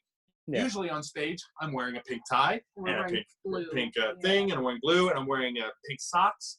But here, it's no pink on me, because I need to stand out from everything. Right? I'm this darker blob here. And she's got the pink hair, sure, but she's not really wearing any pink anywhere else either, maybe the necklace a little bit. But once again, trying to stand out, being high contrast in the middle of this, right? Right, and the psychology of those colors too, because blue, because we usually wear navy on stage, mostly because there's always a black background and we don't want to disappear, be the floating heads. But blue is very, or navy, we wear navy, it's very psychologically like authoritarian. And so black just kind of works better, I think, for when you're hanging out with people, because it's more of an artist, more of a creative type color. So. Exactly. Yeah. So that's some ideas on color, like you were saying as well. Beautiful. And as a summary, or as a brief conclusion about this virtual act and all the details, how do you reach your clients? What is your clientele? How do you sell this act? Good question. Okay, so there's a couple ways in which we've been able to actually get people to buy into this. When we started, it was just like a private Facebook group. We wanted to try it out. We wanted to test it out. And those people, you know, they went out and spread the word, and that was great. What we did as we got better and better and better is then we invited our past clients. Hey, come and attend this one. And in the show, we say, oh, we've been doing this for companies during this to help them reconnect with all of their staff and make them feel happy. And what this is in-show marketing. They're just saying, yeah, are you experiencing all these things? We can do that for your group for a price, right? And so leaving that seed. And we will see if any people end up asking us to do some gigs from that. We haven't had any past clients yet. Our most recent client was the Denver Center of the Performing Arts. And this is where the actual hard part of magic business kind of steps in, is networking, who you know, right, and what you know about what's going on in your community. So I know that here in Denver, we are what's considered, genuinely, I can't believe it, an entertainment-starved community in America. Which is funny, because we have lots and lots of concerts, but there's not very many jugglers, magicians, and stuff like that doing variety shows here. It's not New York. It's not California, for sure. It's Denver. It's more bands and concerts. The variety arts take a back seat. Our state knows this. And theater, likewise, we have one of the biggest performing arts centers in the country, but for some reason it's not being used to its fullest extent. And likewise, the people who usually go to these shows are old and they're dying. Mm. Literally, the audience for these shows is passing away. So I know what kind of problems they're facing. I know that they need to bring in more people. They need to utilize their space carefully and all of this stuff. They have a program for it called Next Stage Now. And the whole idea is, how can we bring arts to everybody, even if they can't afford that $200 ticket to Phantom of the Opera? How can they go see something else? Mm. So what did I do? I reached out to the guy. I've met him before, and I said, hey there, I know that your mission statement is bringing arts to everyone, and they need it right now more than ever. Mm. Here I am. I'm talking about them, solving their problems, and letting them do what they're passionate about and what Nice. their goal is. It's not about you. It's about how can you serve your client? How can you help your client, right? Mm. So as you're looking at your virtual show, as you're creating it, look for opportunities where you might be able to solve some people's problems, right?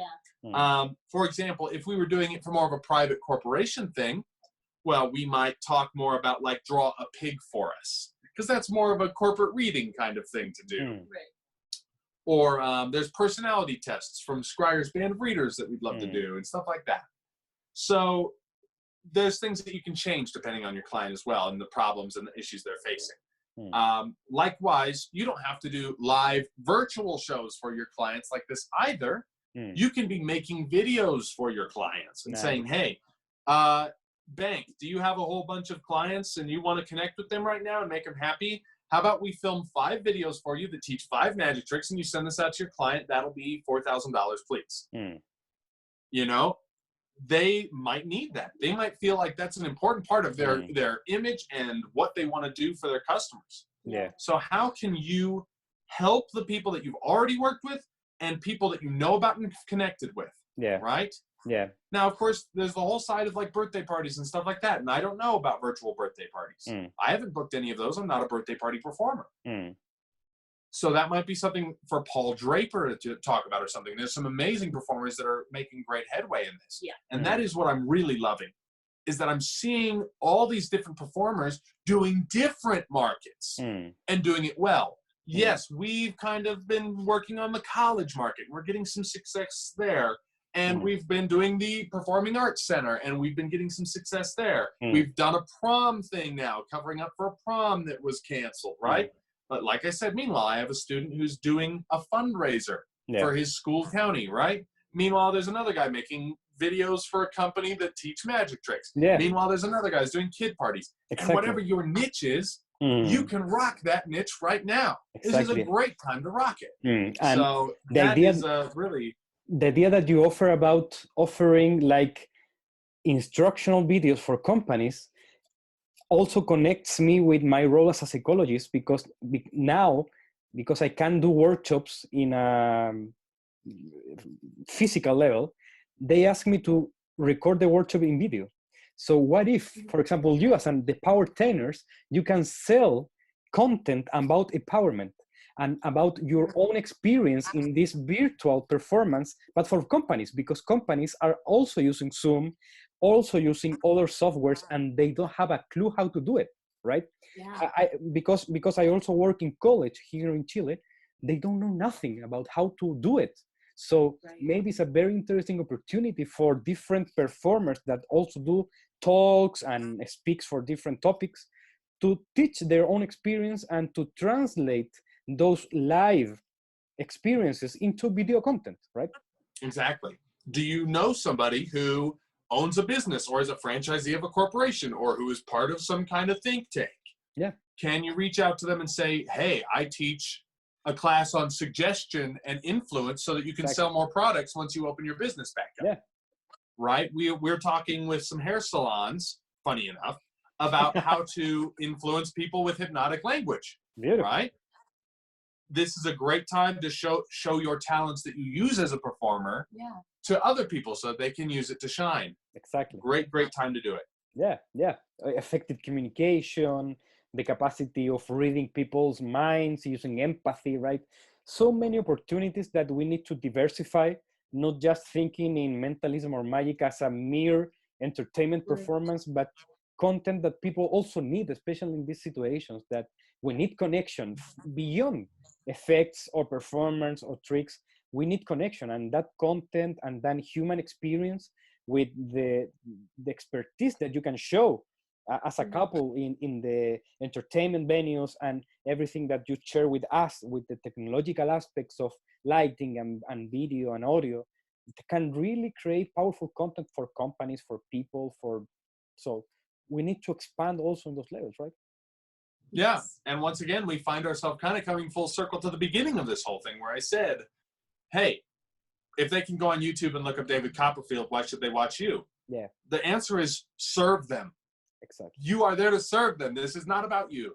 Yeah. If you can be that magical medicine that the world needs right now, and you can solve a problem, you have value. And that's all you need to be successful in this virtual world now. Beautiful. What value do you offer? Yeah. And I think if you can make it about them, if you can really, really let go of your ego as a performer, just let it go. This is not going to serve you.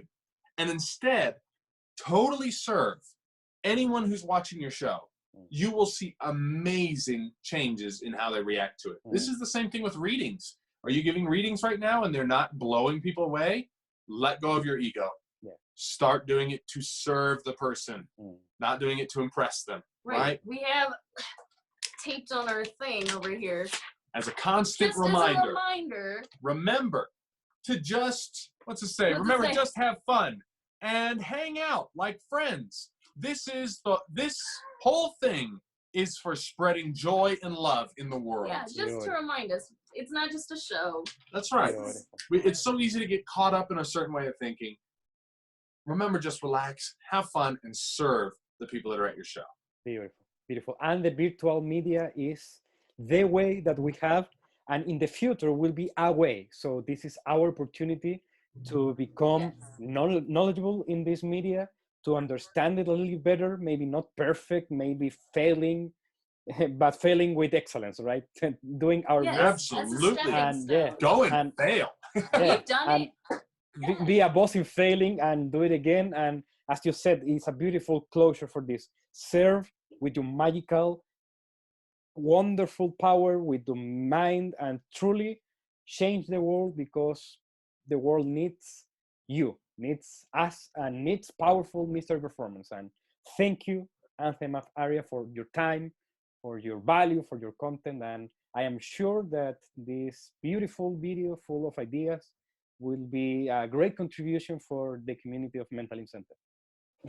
Thank you for having thank you. Well, us. this is perfect timing. My battery is going down, right? Too much energy. Sorry.